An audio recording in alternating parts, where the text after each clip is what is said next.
श्री कृष्णा श्री कृष्णा श्री कृष्णा श्री कृष्णा। गुरुर्ब्रह्मा गुरुर्विष्णु गुरुर्देवो महेश्वरः गुरु साक्षात् परम ब्रह्म तस्मै श्री गुरवे नमः। तस्मै श्री गुरवे नमः। भगवान श्री राम जी के चरित्र के जो अनेक पहलू है, उसमें से सबसे महत्व का पहलू ये भगवत गीता की नींव है। कल भी आपको बताया था, भगवत गीता में कौन से रोग का वर्णन हुआ है। उस रोग का नाम है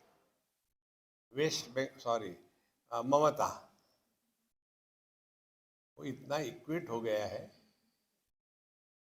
तो उस रोग का नाम है ममता।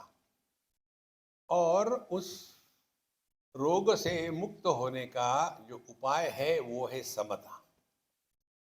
यह जो सिद्धांत है ये भगवान राम के चरित्र में दिखता है।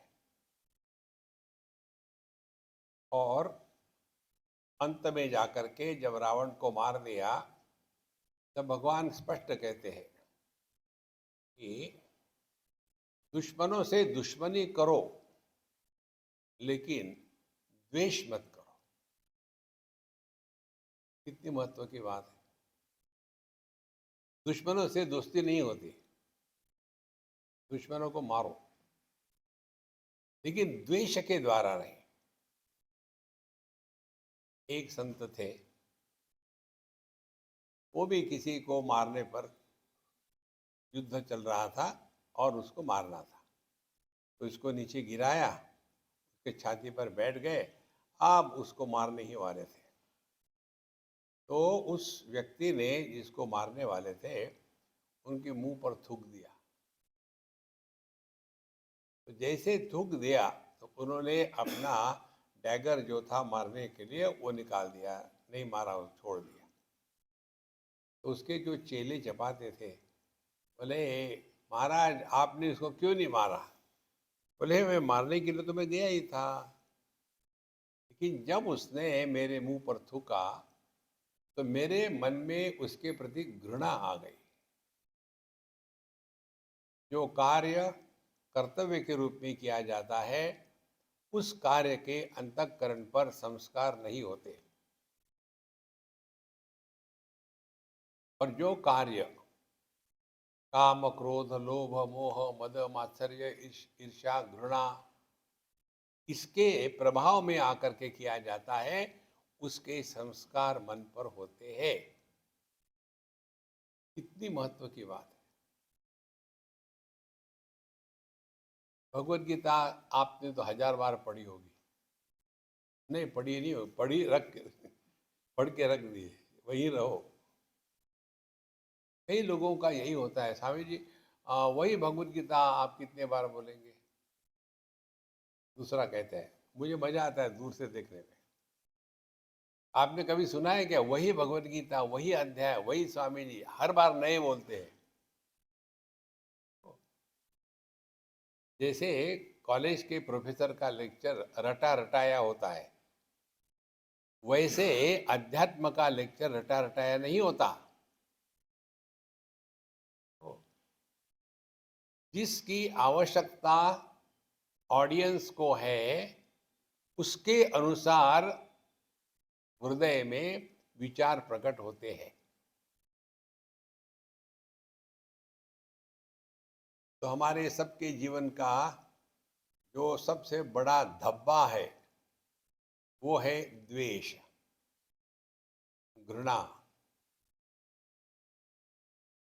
इसीलिए भगवान कहते हैं, हमारे बात कहिएगा, सुख दुखे समे कृत्वा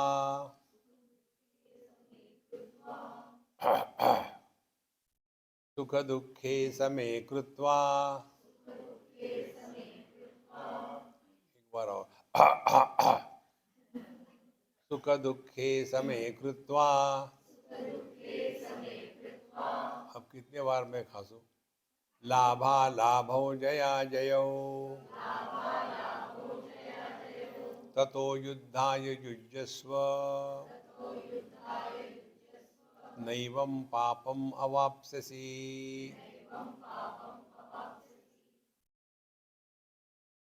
हम अपने जीवन में जो भी करते हैं उससे क्या निकलता है?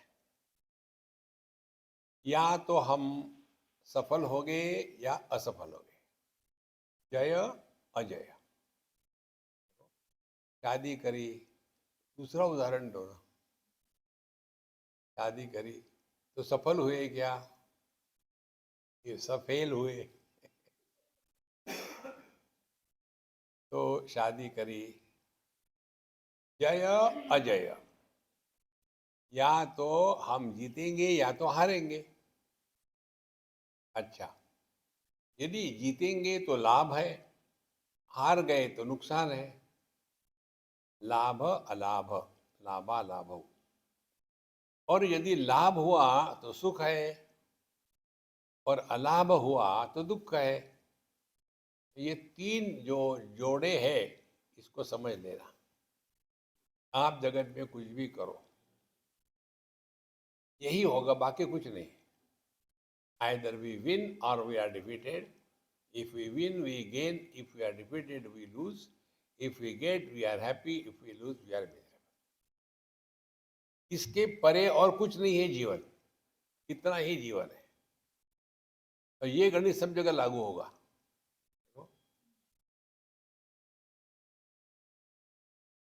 तात्पर्य क्या है कि आपके जीवन में जो कर्तव्य है उससे दौड़ना नहीं, दूर करो। भगवान किसको बोल रहे हैं? अर्जुन को। कहा? युद्ध के मैदान में। इसीलिए कहते ततो युद्धाय युज्यस्व। जीवन की जो हमारी रिस्पॉन्सिबिलिटीज है उससे भागो मत, उसको पूरी करो। एक लड़का मेरे पास आया, स्वामी जी मेरी मजाक मत उड़ाओ। मैंने जरूरत ही नहीं, यू आर सेल्फ सफिशिएंट बोलो। तो मेरी ये आपसे विनती है कि मुझे कुछ आप ऐसा बताइए कि मुझे कुछ करना ना पड़े, पैसा मिले। हमने कहा सुलभ शौचालय खोल दो, लोग करेंगे तुमको पैसा देंगे। वो इतना फ्रस्ट्रेट हो गया। ये जो आलसी लोग होते हैं ना, वो दुनिया के लिए बहुत जबरदस्त बोझा है। तो सुख दुखे समय कृत्वा लाभा लाभो जया जयो ततो युद्धाय युज्यस्व। तो इसमें महत्व का शब्द क्या है? समय कृत्वा, सुख दुखे समय कृत्वा, लाभा लाभो और जया जयो। ये तीन पेयर्स, इसमें समत्व होना चाहिए। तो समत्व होने से क्या होगा? हमारे समत्व होना माने क्या? आपको शत्रु को मारना है युद्ध में तो मारो, लेकिन उसके प्रति मन में घृणा का निर्माण मत होने दो। तो अब ये कैसे? एक उदाहरण से समझ लो। जब एक डॉक्टर किसी का ऑपरेशन करता है तो ऑपरेशन करते समय काटकुट हो रही है, और काटने के बाद वो निकाल दिया जो भी निकालना था, तो उस पेशेंट के प्रति या जो वस्तु निकाली उसके प्रति क्या उसके मन में घृणा होती है? नहीं, हो गया काम। कितनी सिंपल बात है जीवन की।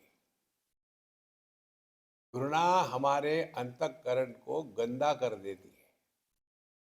हम बाहर की साफ सफाई का कितना ध्यान रखते हैं, और अंदर में कूड़ा भरा हुआ है। तो ततो युद्धा युज्यस्व, जो आपका कर्तव्य करो, मारने का है तो मारो।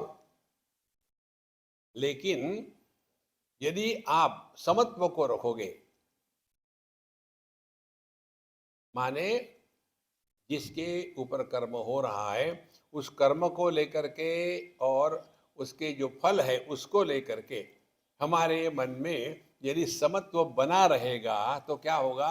नैवम पापम अवाप्स्यसि। अब पाप किसको कहते हैं?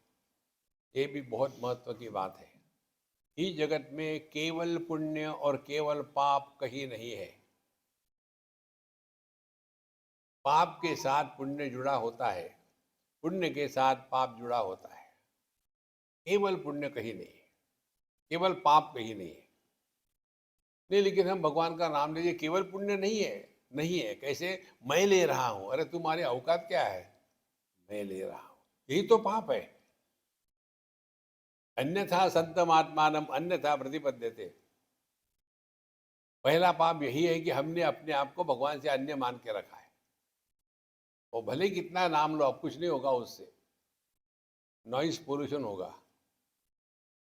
तो ततो युद्धा युजस्व नैवम पापम अवाप्स्यसि, माने जीवन ऐसा जिए कि जिसके द्वारा हमारे मन पर किसी भी प्रकार के संस्कारों का निर्माण न हो। कैसे? जैसे वेदांत श्रवण। वेदांत श्रवण आपको अच्छा नहीं बनाता। वेदांत श्रवण आपके अंतःकरण की इच्छाओं को पूरा नहीं करता। केवल आप जो हो वो आपको ही लखाता है।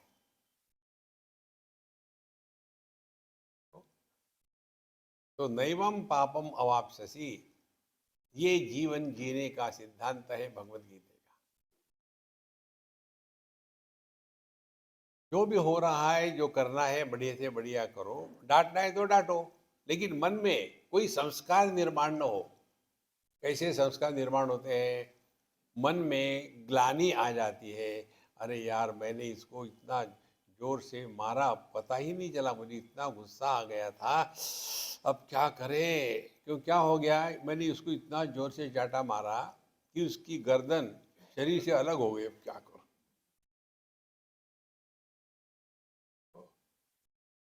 इसलिए मन के संतुलन के साथ कभी नहीं खेलना, नहीं तो मनुष्य उसमें बंधा रहता है। इसको दूसरे शब्दों में कहे तो इसको कहते हैं दुराग्रह। दुराग्रह माने क्या? अपनी कहने जो मनवानी है, और समझो अगले ने नहीं खाऊंगा। तो हम क्या करते हैं मालूम है? हमारे टेक्निक बताना नहीं चाहिए, बता देते हैं। जैसे अभी हम गए थे, किसके यहाँ गए थे, इतना उन्होंने भिन्न भिन्न खाना बनाया था। उन्होंने माने दुकानदार को बुलाया था। ये ऐसे नहीं होता है। अपन ने जहाँ खाना अच्छा होता है वो दुकान से आता है, घर के खाने को अच्छा कहना पड़ता है। इतना सारा बना दिया। अच्छा, अब हमको नहीं खाना है। उनको कहो ना कि नहीं, पेट भर गया। नहीं नहीं नहीं, आम। तो हमने अपना टेक्निक निकाला। बोले आई कुछ स्वामी जी, अच्छा नहीं बना। उसके बाद मेरा ध्यान उसके चेहरे पर था, मजा आ गया। तो संतो, ये जो दुराग्रह है ना, यही मन पर बोझा है। तो ऐसा जो सिद्धांत है जीवन जीने का, ये भगवान कहते हैं। अगला श्लोक, एषा ते विहिता सांख्ये बुद्धि योगे त्विमां शृणु, बुद्ध्या युक्तो यया पार्थ कर्म बंधम प्रहास्यसि।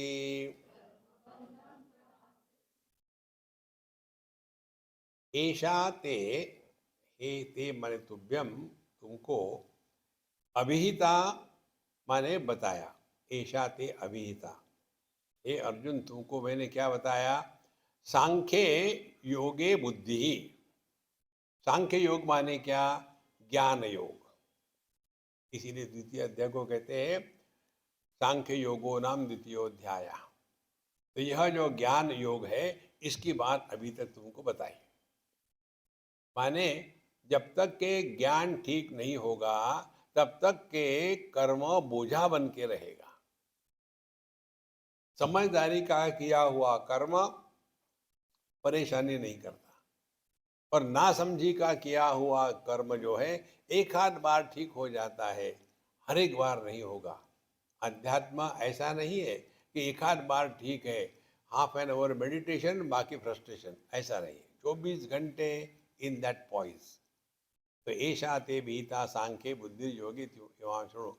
अब मैं तुमको ये बताता हूँ, यया बुद्धिया युक्त, इस समझदारी के साथ यदि तुम अपने जीवन को जियोगे तो कर्म बंधम प्रहास्यसि, तुमने जो जो कर्म किए हैं उस कर्म बंधन से मुक्त हो जाओगे।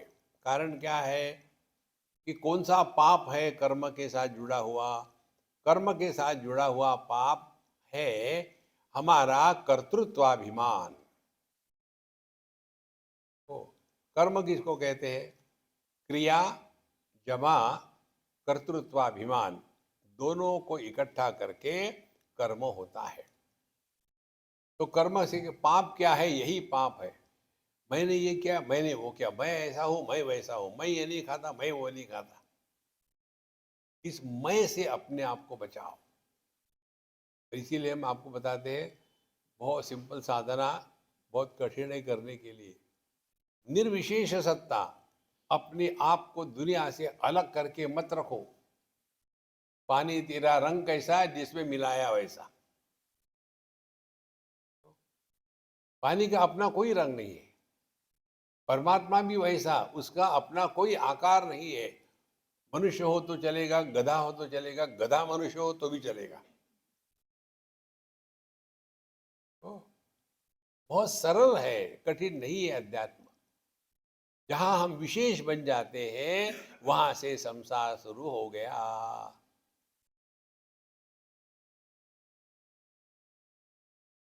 और ये ऐसा नहीं कि गृहस्थों में होता है, बाबाजियों में बहुत भयानक होता है। अपने आप को सबसे शहाने समझते हैं, ये हमारे मुंबई का शब्द है, ज्यादा ही। उसमें भी ऊपर नीचे का होता है। मुंबई में एक बार हम जहाँ सत्संग करते हैं, तो वहाँ सत्संग मल्टीप्लेक्स बिल्डिंग है। सिनेमा मल्टीप्लेक्स होती है ना, सत्संग मल्टीप्लेक्स है।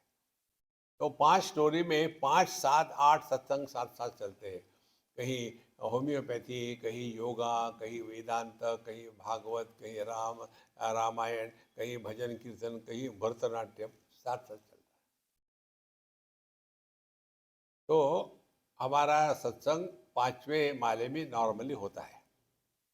तो उस दिन जब हम गए तो वॉचमैन ने कहा, महाराज जी आपका सत्संग आज ग्राउंड फ्लोर पर है। ठीक है, हम वहाँ गए। उधर से ट्रस्टी आ गए, आप वहाँ क्यों जा रहे हैं? हमने कहा सिनेमा देखने। तो स्वामी जी आपका सत्संग तो ऊपर के माले पर है ना। हमने कहा देखो, वो आपके वॉचमैन ने बताया। वो कौन है? वॉचमैन है। देखो, मनुष्य गुस्से में आने के बाद कैसा, उसको समझ भी नहीं आता कि वो क्या बोल रहा है। नहीं नहीं नहीं, ऐसे नहीं होगा। वहाँ सब लगा हुआ था, ये टीवी के चैनल के कैमरे लगे हुए थे, ऑडियंस बैठा था, और हम जा कर के शुरू ही करने वाले थे। गए वहाँ, हमने ठीक है भी जो कहो बताओ। मैंने पानी उठाया, नहीं नहीं ऊपर जाके पियो। He doesn't know what is talking. तो फिर मैंने ठीक है, जब बताया होगा मुझे बताओ। तो मैं जाके गया दूसरे कमरे में, और वहाँ मैंने, भैया मुझे चाय पिया बढ़िया। तो चाय आ गई। उतने में एक दूसरे सज्जन आ गए, स्वामी जी आप क्या कर रहे हैं? हमने कहा तबला बजा रहा हूँ। अब आदमी दिखता है चाय पी रहा है, क्या कर रहे हैं?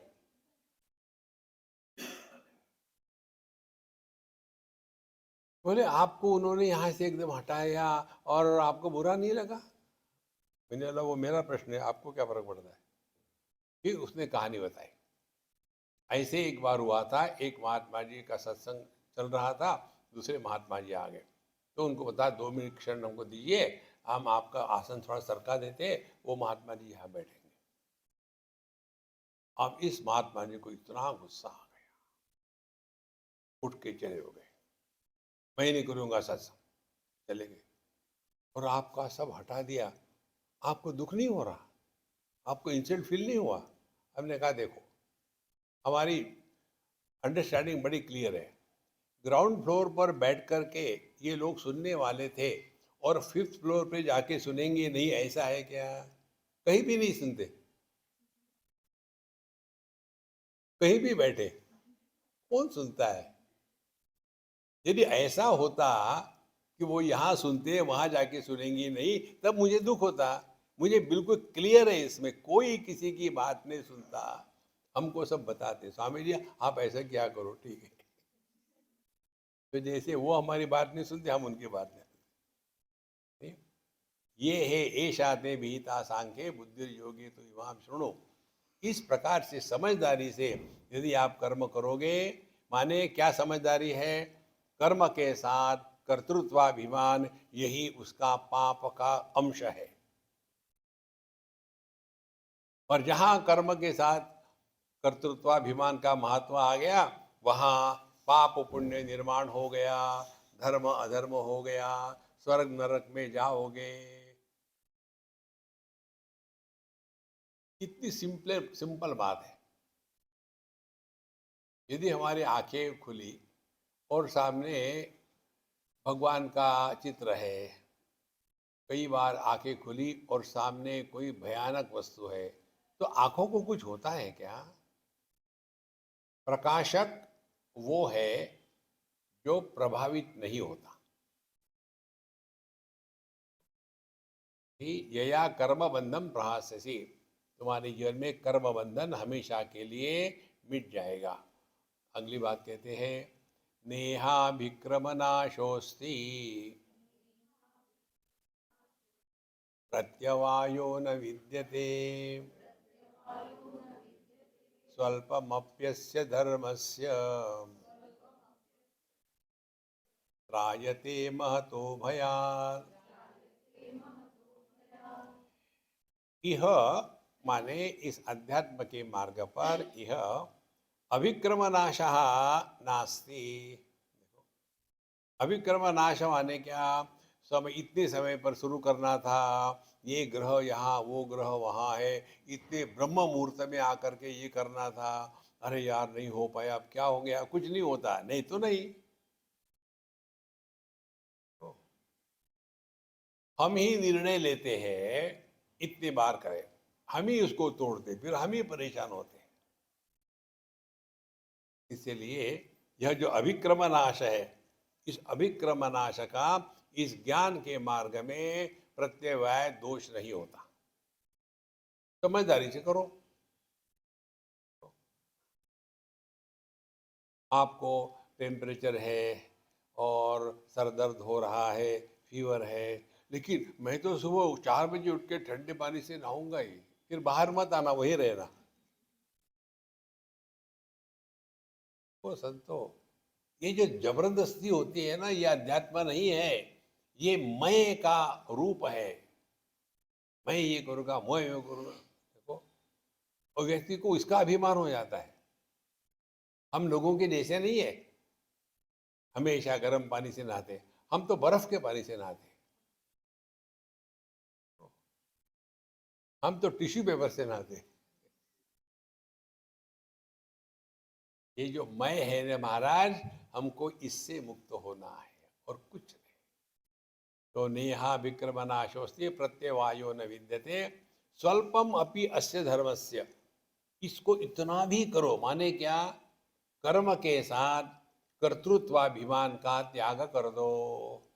यदि कर्तृत्वाभिमान का त्याग कर दिया तो सफलता और असफलता इसका निर्माण नहीं होगा।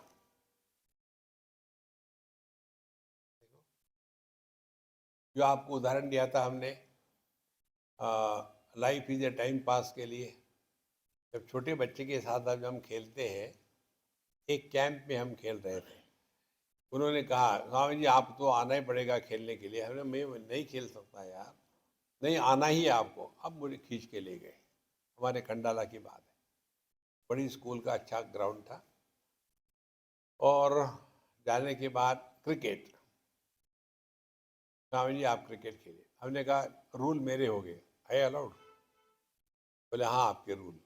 मैं केवल बैटिंग करूँगा, फील्डिंग नहीं करूँगा, बॉलिंग नहीं करूँगा।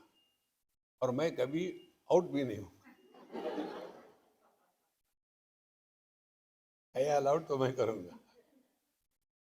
बोले आ तो जाओ, हमको सब अलाउड है। तो हम गए वहाँ और शुरू हो गया। और बाद में 2-4 बॉल के बाद वो लड़का कहता है, स्वामी जी LBW। हमने कहा, मैंने कहा पहले ही आप आउट नहीं कर सकते मुझे। बोले नहीं, आप आउट कैसे नहीं है, क्योंकि आप बोल्ड आउट नहीं है, कॉट आउट नहीं है, रन आउट नहीं है, इसकी बात तो हुई नहीं थी। अब आप LBW हो गए। LBW क्या होता है? बोले लेग बिफोर विकेट। मेरे लेग दिखते ही नहीं, कैसे लेग बिफोर विकेट? बोले नहीं, आपके लिए लुंगी बिफोर विकेट।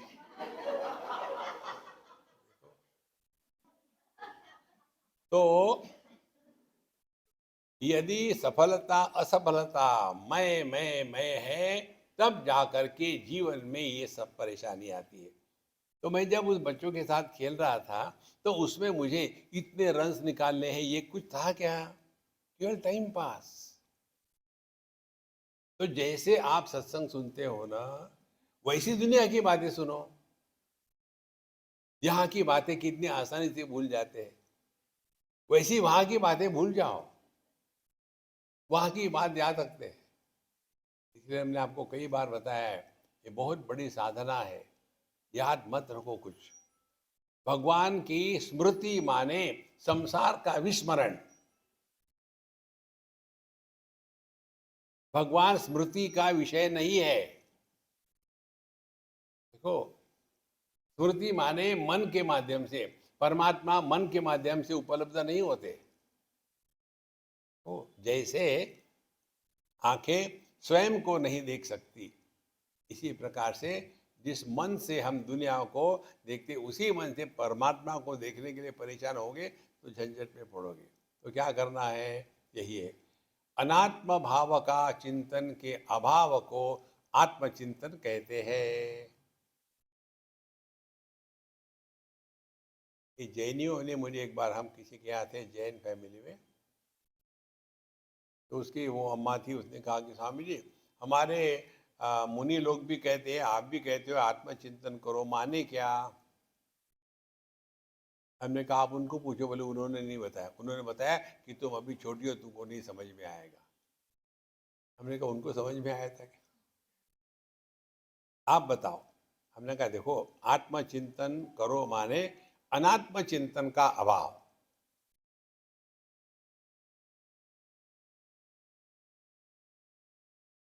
यदि आप देखोगे शास्त्रों में शब्द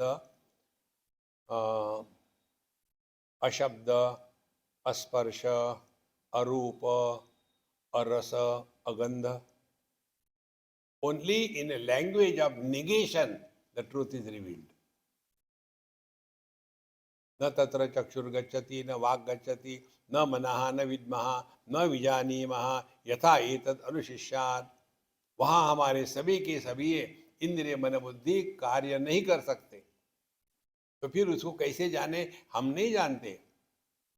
यथा एतद् अनुशिष्यात्, इस तत्व को शिष्य को कैसे बतावे, हम नहीं जानते। तो फिर हम गलत जगह है। हाँ, आपने बड़ी गलती करी है, आप दूसरी जगह, हमको नहीं मालूम।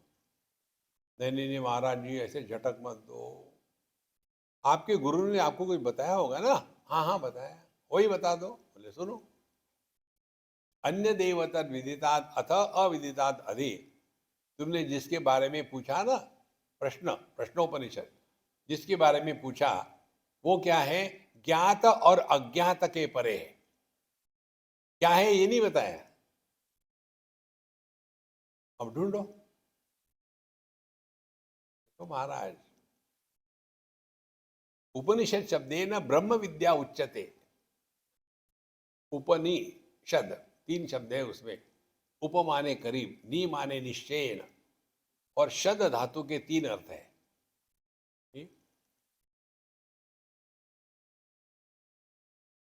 तो गति माने हमारा डेस्टिनेशन, फिर हिंसा अज्ञान का नाश, और अवसरण संसार के बंधन का ढीला होना। ये जिस ज्ञान से होता है उसको उपनिषद कहते हैं। इसीलिए उपनिषद शब्द है ना, ब्रह्म विद्या उच्यते। हर एक प्रश्नोत्तरी ब्रह्म विद्या नहीं है। ब्रह्म विद्या आत्मचिंतन है। आत्मचिंतन है माने अनात्म चिंतन का अभाव है। इसीलिए नेहा विक्रम नाशोस्ति प्रत्यवायो न विद्यते स्वल्पम अपि अस्य धर्मस्य त्रायते महतो भयात्। हमारे जीवन का सबसे भयानक भय जो है, इससे हमको बचाते हैं। कौन से भय है? 6 भय है। देह को लेकर के बुढ़ापा और मृत्यु का भय, प्राण को लेकर के अशना पिपासे, खाना और पीना, इसका भय। हम वहां जाएंगे, कुछ खाने को मिलेगा? कुछ नहीं तो गालियां तो मिलेगी। और तीसरा भय होता है मन को लेकर के, हमेशा कंफ्यूज, शोक मोह, मोह में रहते हैं, उसका शोक है। इन सभी भयों से त्रायते महतो भयात्। इस भय से मुक्त होने के लिए यह ज्ञान के दृष्टि से जीवन जियो। व्यवसायात्मिका बुद्धि एकेह कुरु नंदन बहुशाखा यनन्ताश्च बुद्धयो अव्यवसायिनाम। व्यवसायात्मिका बुद्धि, यह माने इस मार्ग में, ज्ञान की समझ में व्यवसायात्मिका बुद्धि कुरु। हे अर्जुन, तो कुरु नंदन अर्जुन कुरु वंश के थे वो, इसीलिए पांडव और कौरव दोनों कौरव ही थे। पूरी दुनिया महाभारत में है, जो महाभारत में नहीं है वो कहीं नहीं है। तो हमको सबको परेशानी होती है अपनों से, दूसरों से नहीं होती। कारण क्या?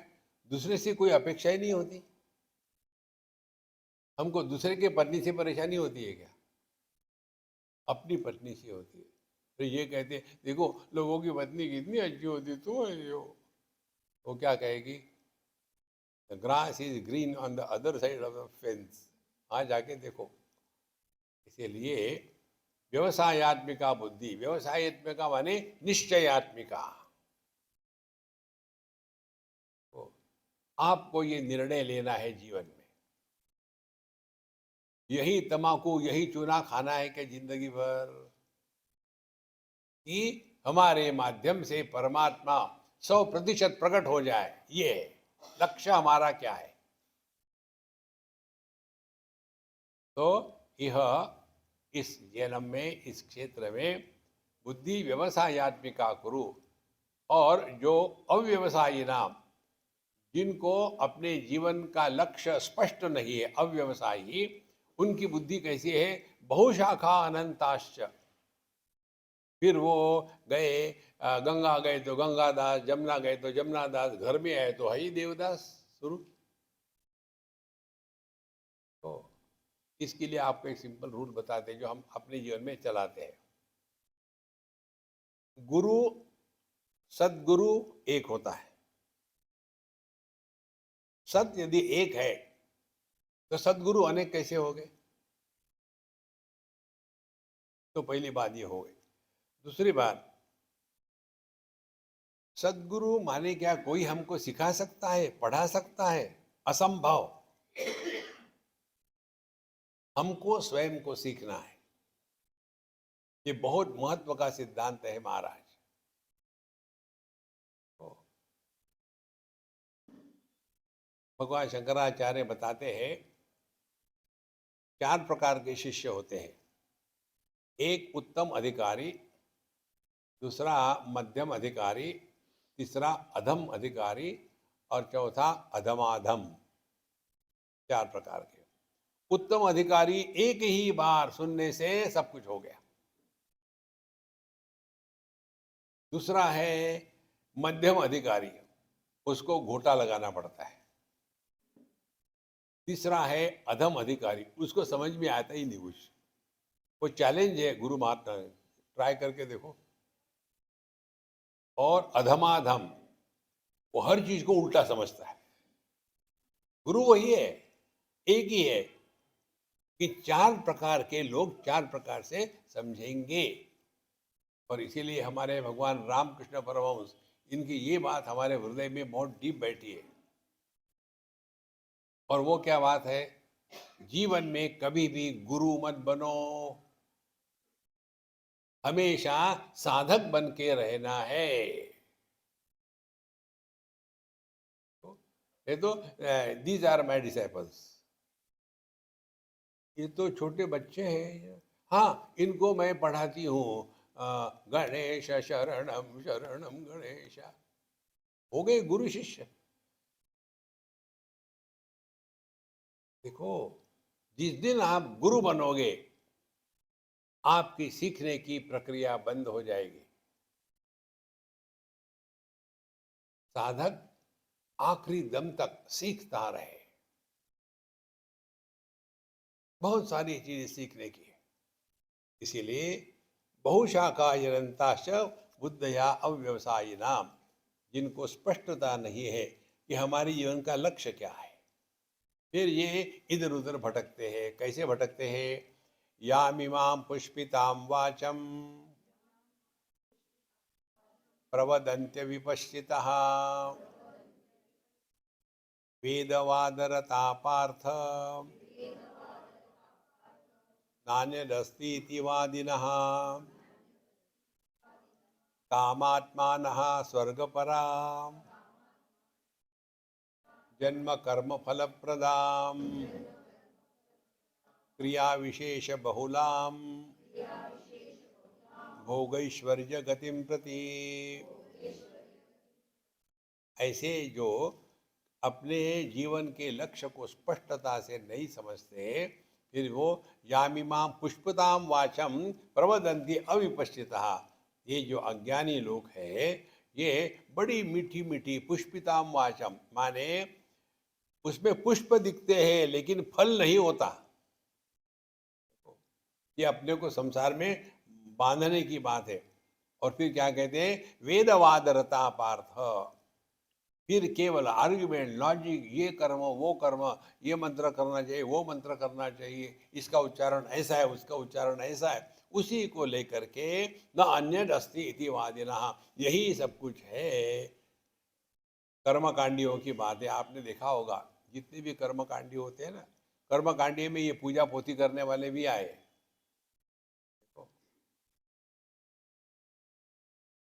पूजा के लिए बैठेंगे, फिर नौकर को कहेंगे या पत्नी को कहेंगे माचिस कहाँ है, जो नहीं है वो उनको दिखता है, उसको लेकर के गुस्सा, माचिस दे दी, माचिस खोली, खाली है, तेरे सर के जैसे आ रहे हैं। भगवान की पूजा चल रही है, अंतकरण में क्रोध है, गुस्सा है, कौन सी पूजा है ये? भगवान भाग जाएंगे, मुझे डांटेगा ये। देखो, आध्यात्मिक साधना, हर चीज हमको अपने हाथ से करनी है। हम बिस्तर भी अपने हाथ से नहीं करते, भगवान की पूजा क्या करेंगे? देखो संतो, अध्यात्म का तात्पर्य हमारा अटेंशन अपने स्वरूप पर हो।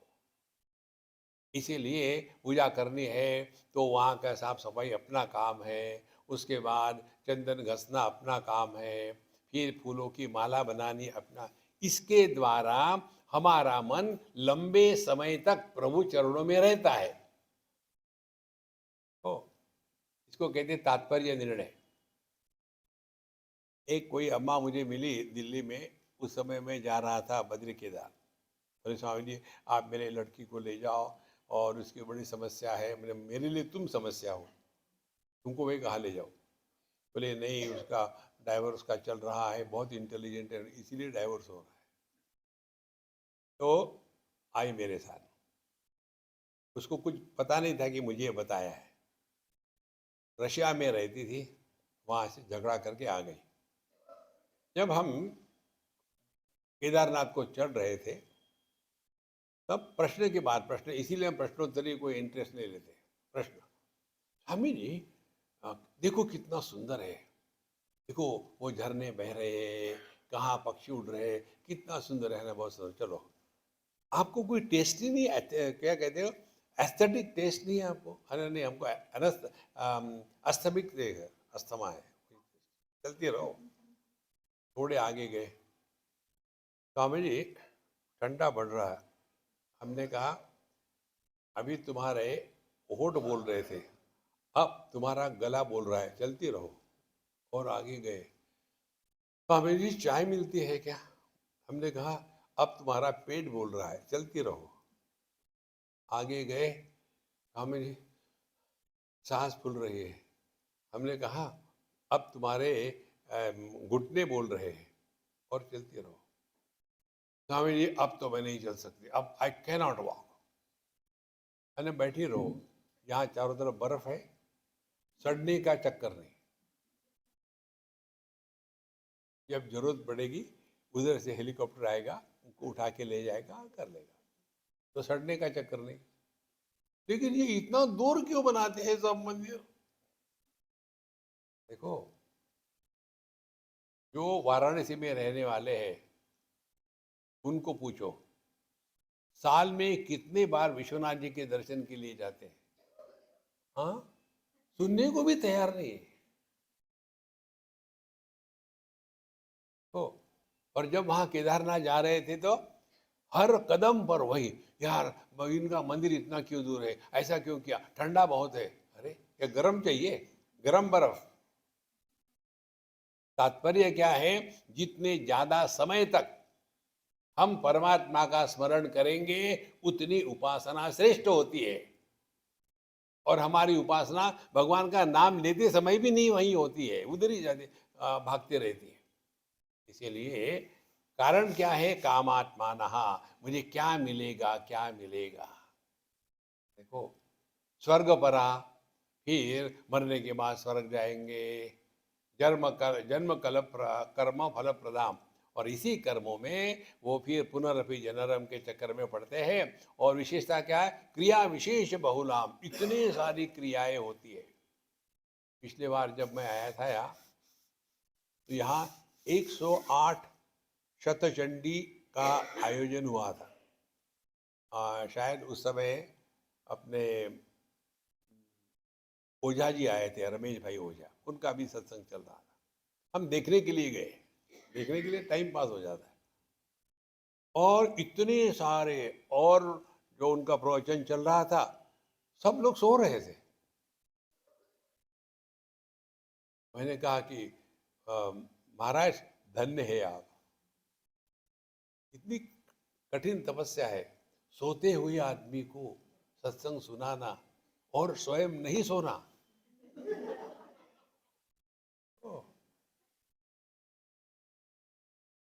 कारण क्या है, उनका दोष नहीं, उनको घंटों तक वहां बैठा के रखते हैं। ये मंत्र वो मंत्र, ये डालो वो डालो, और फिर वो डालो, ठीक, अब वो डालो, ठीक, ये हाथ से वो हाथ से, ठीक है ठीक है, चिक चिक चिक चिक चिक। और क्या है, विश्व शांति। यहाँ सब अशांति हो रही है, उससे कहाँ विश्व शांति होगी। क्रिया विशेष बहुलाम भोगैश्वर्य प्रतिम गति।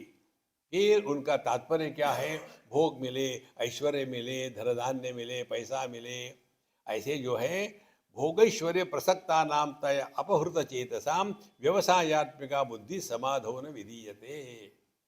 ऐसे जो लोग हैं, भोग ऐश्वर्य, क्या मिलेगा क्या मिलेगा, ऐसे विचारों में जो फंसे हैं, तया अपहृत चेतसाम, उनका मन इसी चीजों में भटक रहा है, उनके लिए व्यवसायत्मिका बुद्धि न विधीयते, उनका मन स्थिर नहीं रहता, हमेशा विक्षेपित रहेगा, हर एक के दोष निकालेंगे, हर एक पर चिड़चिड़ करेंगे। यह अध्यात्म नहीं है। तो कितने घरों में हमने ये सुना है कि जहाँ कोई पूजा पोथी आ जाती है, बच्चे परेशान हो जाते हैं, अब ये मुश्किल हो जाएगा, चलो हम ऐसा करते, बाहर से खाना खा के आते हैं। क्योंकि उनके पूजा पोथी होते होते 12, 1, 2 बज जाते हैं, इसी में लगे रहते हैं। कारण क्या है, भोग ऐश्वर्य प्रसक्ता नाम, मुझे ये चाहिए, मुझे वो चाहिए, इसलिए उनका मन तत्व में नहीं लगता। व्यवसायत्मिका बुद्धि समाधौ न विधीयते। समाधौ माने समाधि का अर्थ है आत्मा, सम्यक आधीयते यस्मिन् तत्, तो जिसमें संपूर्ण विश्व समा जाता है उसको कहते हैं समाधि। समाधि ये पुल्लिंग शब्द है, हिंदी में स्त्रीलिंग कहते हैं इसको। समाधि माने आत्मा।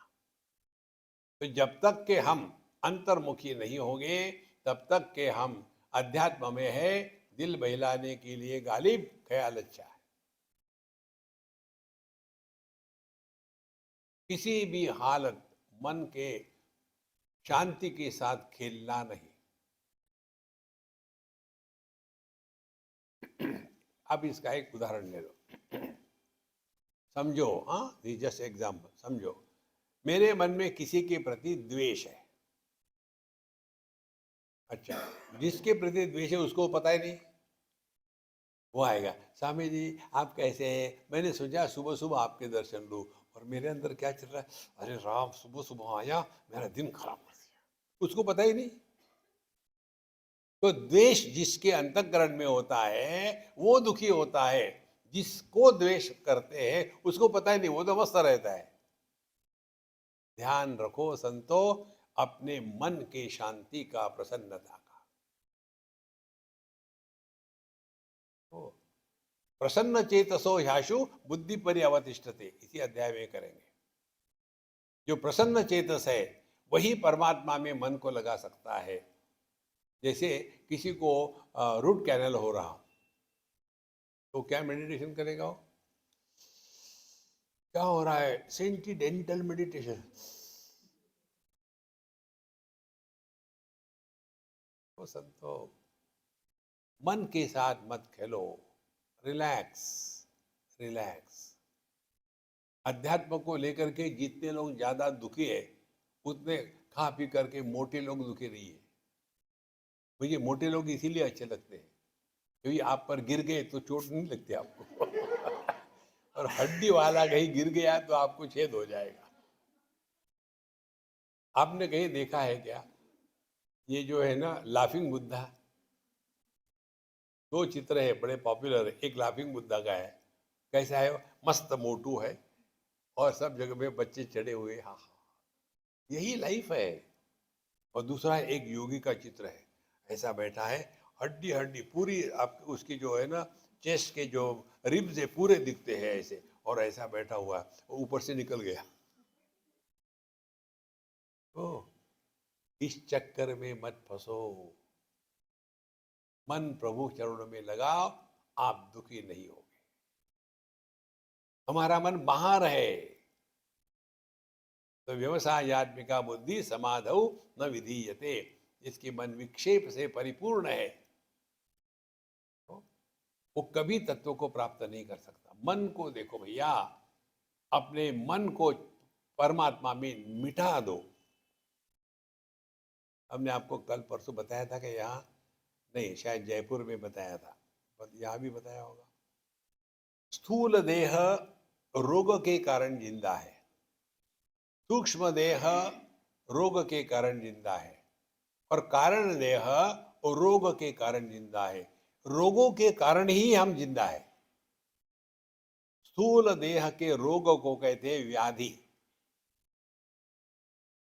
और सूक्ष्म देह के रोग को कहते हैं आदि, और कारण देह के रोग को कहते हैं समाधि।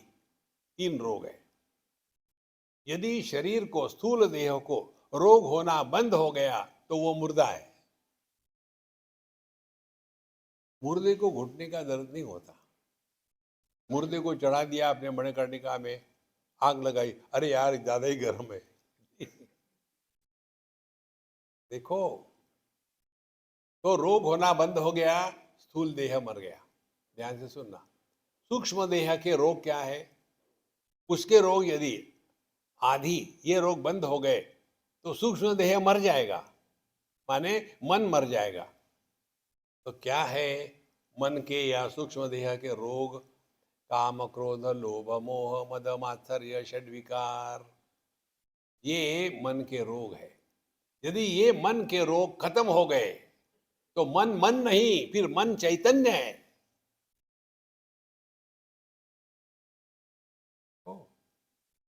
जैसे बोलना क्या है, शब्द स्थूलीकृत मन है, और मन क्या है? अव्यक्त शब्द है। तो मन हो गया कारण और शब्द हो गया कार्य।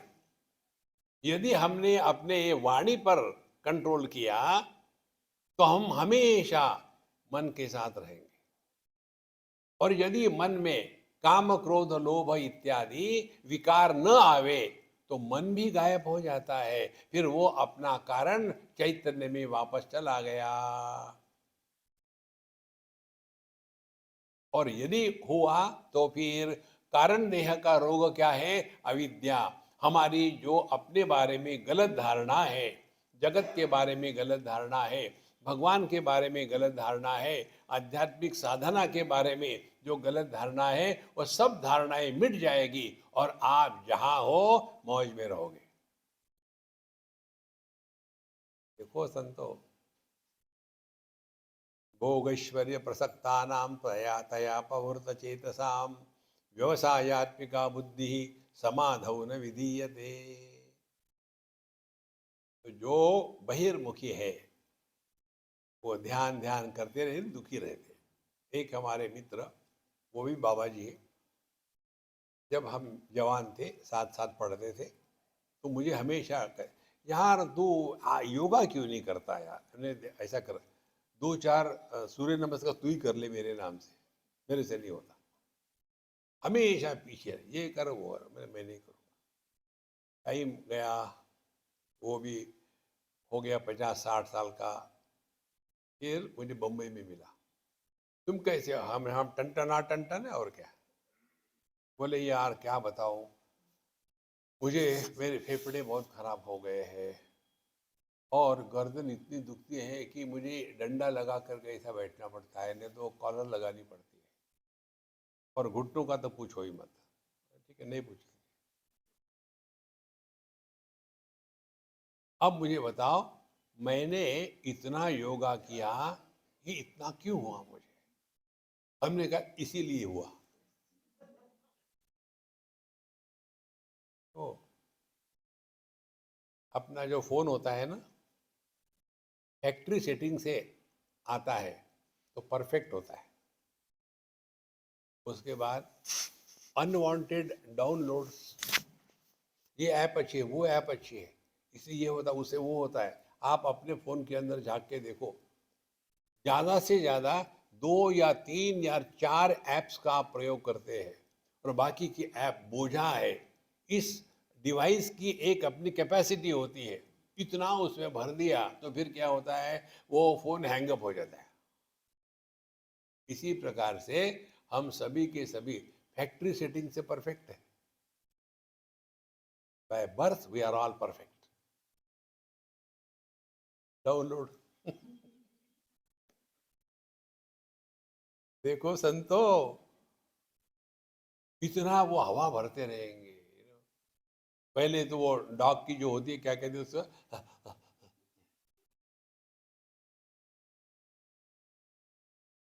टांगे नॉर्मल दी है, ये यहाँ रख करके एक टांग खलो।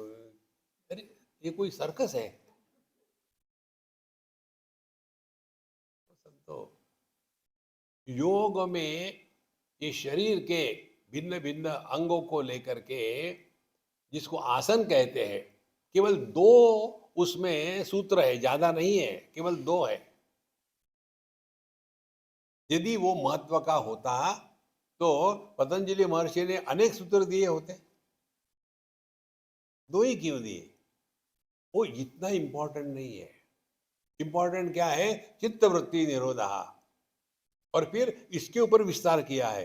वृत्तया पंचतया 5 प्रकार की वृत्तियां होती है, उसमें भी क्लिष्टा अक्लिष्टा च, और फिर अभ्यास वैराग्याभ्याम तन निरोधा, कितना सारा लंबा बताया है।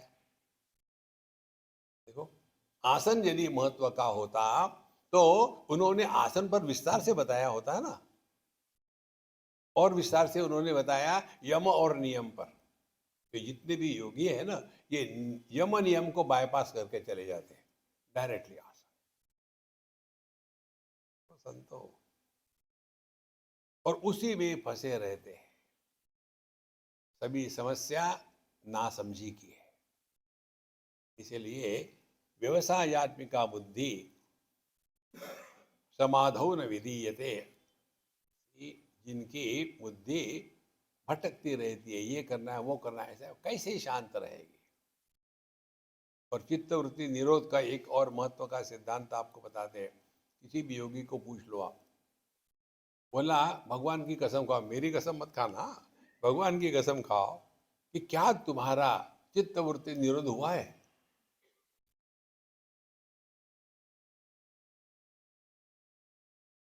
कुछ नहीं होता उसमें। समझदारी चाहिए। समझदारी क्या है? मन की अभिव्यक्ति शब्दों में होती है। यदि शब्द प्रकट नहीं हुए तो वृत्ति नहीं निर्माण होगी। वृत्ति के गर्भ में विषय होता है, वृत्ति निर्गर्भा नहीं होती। देखो, आप अपने पति पत्नी के बारे में सोचो, ज्यादा मत सोचना। सोच लिया? अच्छा, अब आप अपने सास ससुर के बारे में सोच लो। हाँ भैया, आपने सब मूड खराब कर दिया।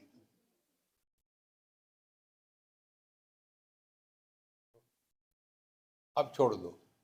अब आप किसी के बारे में मत सोचो, और think about nothing. How to think about nothing? Remain as nobody.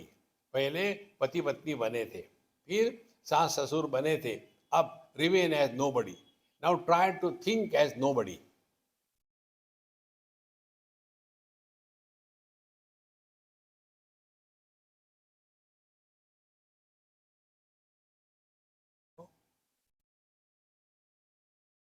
You cannot think unless you become somebody. और हम मेडिटेशन के लिए बैठे हैं, क्या है? Don't disturb, meditation in progress. Don't become anybody. जब हम समबडी बनते हैं ना, तो अननेसेसरली दुनिया में इन्वॉल्व हो जाते हैं। देखो महाराज, हमारे आदर्श कौन है पांडवों में? नकुल सहदेव। अर्जुन नहीं, युधिष्ठिर नहीं, नकुल सहदेव। क्या? दे वर फॉलोअर्स। वो बड़े सिंपल थे, रिलैक्स। युद्ध करना है कि नहीं? देखो, हमारे बड़े भाई जो है युधिष्ठिर, उन्होंने कहा करना है तो करो, नहीं तो मत करो। विचार काहे को करे? नहीं नहीं, मैं सोचता हूं, किसने कहा सोचने के लिए? अनावश्यक विचार इसलिए आते हैं कि हमारी बुद्धि इतनी टूट फूट गई है, उसको डिसिप्लिन है ही नहीं। इसीलिए भोगैश्वर्य प्रसक्ता नाम तया अपहृत चेतसाम व्यवसायत्मिका बुद्धि समाधो न विधीयते। उनका मन कभी भी आत्म तत्व में नहीं रहता।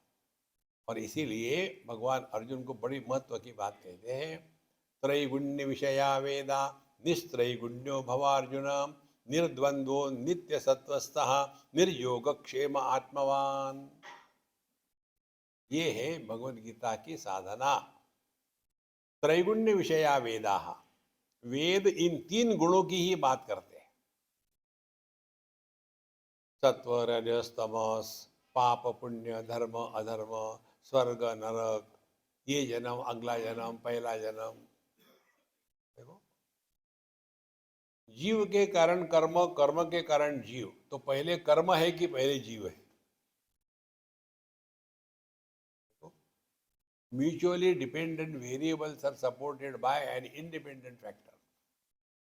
बिल्कुल सिंपल है, कठिन नहीं है। त्रैगुण्य विषया वेदा, इसीलिए निस्त्रैगुण्यो भवार्जुन। हे अर्जुन, तीन गुणों के परे जाना है। माने क्या? द्रव्य जगत को लेकर के ऊपर उठ जाओ। रजोगुण कर्म, मैं करता हूं, मैं, इससे ऊपर उठ जाओ। सत्वगुण गुड़ी गुड़ी मत बनो, remain as non specific existence, सहज सत्ता। हमको कुछ सिद्ध नहीं करना जगत में। हम ये तीन जगहों में फंसे रहते हैं, या तो विषयों में, या तो कर्म में, या तो मय में। होलियर देन दऊ नहीं। इस तरह गण्य भाव अर्जुन।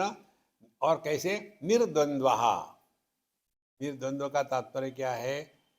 इस जगत में परमात्मा को छोड़ करके कोई भी वस्तु एक नहीं है।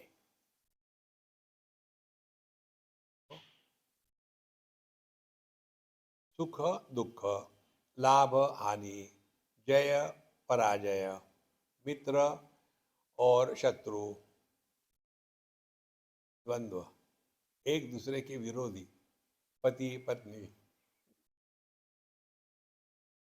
तो निर्द्वंद्वो भव, तो कैसे करें? हम करते हैं लेकिन हमको पता नहीं। जैसे दिन और रात, ये द्वंद्व है। जब रात है तब दिन नहीं, जब दिन है तब रात नहीं। तो क्या हम झगड़ा करते हैं? Adjust your self, adopt your self. विवाह, शादी, ये एक ट्रेनिंग है कि जिसमें आपको सीखना है how to adopt yourself. वो साधना बन जाती है। उसके स्थान पर तू मैं तू शुरू हो जाता है। तो वैसे ही सास बहू, ये द्वंद्व है। द्वंद्व युद्ध मत करने दो, समझ लो। और समझ बड़न को होनी चाहिए कि छोटन को। एक आदर्श सास, स्वामी जी आप कल्पना के साम्राज्य में, नहीं मैं बताता हूं। एक आदर्श सास का उदाहरण आपको देता हूं। वाशिंगटन में हम जिनके यहाँ रहते थे, वो नेपाली फैमिली, वो जो अम्मा थी अब नहीं रही, अब कट गई। तो उसने अपने लड़के के लिए नेपाल से लड़की ले। बोले यहाँ की लड़कियाँ नहीं बड़े एक्सट्रोवर्ट होती है, हम नेपाल की लड़की लाती है। ये भ्रांति है, ऐसा कुछ नहीं होता। हर जगह वही तमाशा है। शादी करके गई, एक दिन, 2 दिन, 1 महीना, 2 महीना, 3 महीने हो गए। फिर उसने कहा अपने पति को, अब मैं तुम्हारी माँ के साथ नहीं रह सकती, अपना घर हम अलग से बनाएंगे। अब ये बच्चा, लड़का, कैंची के बीच में, ऊपर से पत्नी, नीचे से माँ, खट खट खट खट खट। शादी के बाद सबसे दुखी होने वाला पुरुष होता है, क्योंकि 2 पत्नियों के बीच ये पिस रहा है और दोनों हंसती। तो आदर्श सास की बात बता रहा हूं। उसने अपने पुत्र को कहा, देखो बेटा, तुम तो मेरे पुत्र हो, तुमको ये सिद्ध करने की कोई आवश्यकता नहीं कि तुम मुझसे प्रेम करते हो,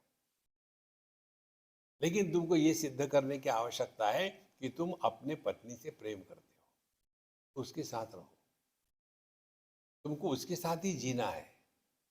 मेरा पता नहीं कब टिकट कट जाएगा, उसके साथ रहो। और एक आध बार तुमको कभी याद आई मेरी, तो फोन कर लेना या आ जाना एक आध बार चाय पानी पीने के लिए, कोई बात नहीं। But remain happy wherever you are. इसको कहते हैं, ये काल्पनिक नहीं है, हाँ, सत्य की बात बता रहा हूं मैं। ऐसे लगता है ना कि काल्पनिक ही होगा, ये सत्य है। और उसका कारण क्या? वो वेदांत का नित्य निरंतर श्रवण करती थी, सत्संग भी करती थी। के लिए निर्द्वंद्वो भव, ये द्वंद्व से अपने आप को हटाओ। ये दुनिया ऐसी ही होती है, थोड़े गम है, थोड़ी खुशियां, ये जीवन है। 15वें अध्याय में भगवान यही बात बताते हैं कि निर्माण मोहा जित संग दोषा अध्यात्म नित्या विनिवृत्त कामा द्वंद्व ही विमुक्ता सुख दुख संजयी। जो द्वंद्व के द्वारा प्रभावित नहीं होते, कितनी बड़ी बात है। द्वंद्व तो रहेगा ही, ये दुनिया का नियम ही है। ये दुनिया द्वंद्वों से बनी है। अच्छा भी है, बुरा भी है, योग्य भी है, अयोग्य भी है, सब कुछ है। तो निर्द्वंद्वो भव, देन नित्य सत्व सहा भव। नित्य सत्व क्या है? अपना स्वरूप, बाकी सब अनित्य है। शरीर बदलता है, हमारे विचार बदलते हैं, हमारी प्रायोरिटीज बदलती है, हमारे इम्पोर्टेंस बदलता है, हमारी वैल्यूज बदलती है। इसे समझना क्या है? जो हमने सीखा है आपको बताते हैं। ये सीखा है, मनुष्य का मन एक ही वस्तु, एक ही व्यक्ति, एक ही कर्म, एक ही चीज में हमेशा उतना ही आकर्षक नहीं रहता जितना पहले आकर्षक था। ये मैन्युफैक्चरर्स डिफेक्ट है, हर एक के लिए वही है। तो ये जितने भी डाइवोर्सेस के केसेस होते हैं ना, हमने कई हैंडल किए। उसका हमारा जो ऑब्जर्वेशन है, जब ये दोनों 40 क्रॉस कर जाते हैं तो उनके शरीर में सब जो जितने भी हार्मोनल बैलेंस है एकदम अपसेट हो जाता है, एक दूसरे को समझ नहीं सकते, झगड़ा करते हैं। बॉम्बे में ऐसी एक फैमिली, वो आई मेरे पास, स्वामी जी मैंने निर्णय ले लिया, I can not live with him, तो आशीर्वाद दीजिए। नहीं यार, मजाक भी करो तो स्टैंडर्ड की करो, डाइवोर्स के लिए आशीर्वाद मांगते हैं। तो क्या करें? हमने कहा देखो मेरे पास एक ही उपाय है,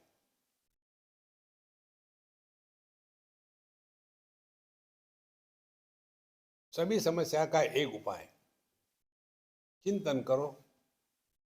इसमें क्या चिंतन करना है? हम एक ही छत के नीचे रहते हैं, एक दूसरे से बात नहीं करते। वो मैं खाना बना के रख देती, वो खा के चला जाता है, बर्तन फिर मुझे ही धोने पड़ते हैं। तंग आ गए मैं, बॉम्बे के लोग, और घर भी बड़ा नहीं, 2 BHK, फिर वहां भी तंग आ गए। हमने कहा देखो चिंतन ये करो कि तुम समस्या का हल ढूंढ रहे हो कि समस्या चेंज कर रहे हो? Are you changing the problems of your life और you are solving the problem of your life? Think, is divorce a solution? फिर हमने कहा चिंतन करो फिर से। हमारा जो हिंदू समाज है, इसमें लड़की या स्त्री या तो पिता के साथ अच्छी दिखती है, या पति के साथ, या बच्चे के साथ, या गुरु के साथ। जो स्त्री इनके सिवा कहीं होगी तो she is taken for a ride by the society. Do you want to become like that? फिर क्या करूं? सह लो, कांति दीक्षस्व भारत। कब तक के? 1 आध 2 साल का सवाल है। और दूसरी बात, तुम्हारे दोनों बच्चे अभी शादी की हो रहे हैं, बड़ी का तो कॉलेज हो गया और छोटी कॉलेज में जा रही है, तो उन पर एक लेबल लग जाएगा, these are the children of a broken family. तुम ये अपनी तरफ से उनको भेंट दे रहे हो क्या? तो स्वामी मैं क्या करूं? हमने कहा मेरा सर खाओ ना, मैं फ्री हूँ, खाओ मेरा सर। फिर पता नहीं, हरी कृपा, ठीक है स्वामी जी मैं थोड़ा टाइम देती हूँ मुझे, तुम भाड़ में जाओ ना, मुझे क्या फर्क पड़ता है। देखो, और फिर समय चला गया, धीरे धीरे बच्चे की शादी हो गई। फिर कहते Swami ji, had it not been you I don't know what I would have done. हमने कुछ नहीं किया। विचार ठीक से करो। और विचार क्या करना है? यही विचार है कि ये दुनिया ऐसी ही थी, निर्द्वंद्वो नित्य सत्वस्थः। अपने मन पर विश्वास मत रखो, विश्वास कोबरा पर रखो। कोबरा आपको काटेगा नहीं, मन आपको परेशान कर देगा। Mind must be disciplined. मुझे ऐसे लगता है, हु आस्क्ड यू? अपना महामंत्र है, जो ठीक है वही करना है। तो नित्य सत्व से फिर निर्योग क्षेमवान। हमारे जीवन की 2 समस्या है। योग माने जो नहीं है उसकी उपलब्धि हो, क्षेम माने जो है उसका उसको हम संभाल सके, उसका प्रोटेक्शन हो। निर्योग क्षेम आत्मवान। अब जो तारी रहा है सो मारी रहा है। भगवान 9वें अध्याय में कहते हैं ना, अनन्या चिंतयन्तो माम ये जना पर्युपासते तेषाम नित्याभियुक्तानाम योगक्षेमम वहाम्यहम। यदि हम भगवान के भक्त हैं और हमारे मन में डाउट है,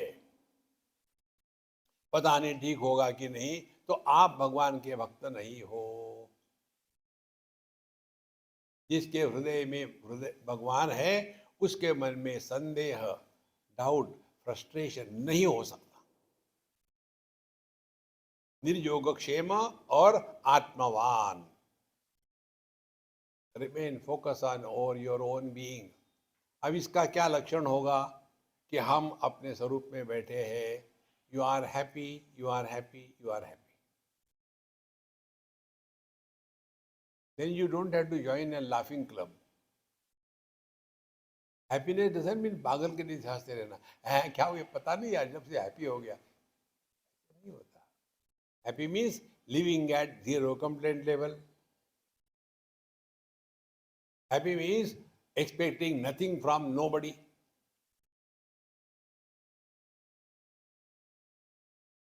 त्रैगुण्य विषया वेदा निस्त्रैगुण्यो भवार्जुन निर्द्वंद्वो नित्यो सत्वस्थः निर्योगक्षेम आत्मवान। और ऐसा जिसने अपने आप को संभाला है, उसके लिए भगवान कहते हैं यावान अर्थ उदपाने सर्वतः संप्लुतोदके तावान सर्वेषु वेदेषु ब्राह्मणस्य विजानतः। यदि आप गंगा जी के सेंटर में हो और वहाँ आपको पानी पीना है, तो आप आराम से वहाँ से पानी पी सकते हैं। नहीं, मुझे तो बिस्लेरी चाहिए। यावान अर्थ उदपाने सर्वथा संप्लुतोदके। जैसे हम पानी के बीच में हैं तो वहाँ अन्य किसी पानी की आवश्यकता नहीं है।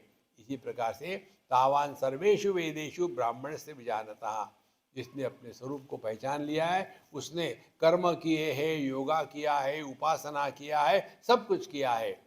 एतद् बुद्ध्वा बुद्धिमान स्यात् कृतकृत्यस्य भारत। उसके जीवन में कृतकृत्यता का निश्चित रूप से अवतरण होगा। इस स्थिति को जीवन में लाने के लिए जो कर्म योग की प्रक्रिया है, ये प्रक्रिया अगले मंत्र में बताते हैं। इसको हम कल के लिए छोड़ेंगे। ओम पूर्णमदः पूर्णमिदं पूर्णात् पूर्णमुदच्यते पूर्णस्य पूर्णमादाय पूर्णमेवावशिष्यते। ओम शांति शांति शांति। हरि ओम। श्री गुरुभ्यो नमः। हरि ओम।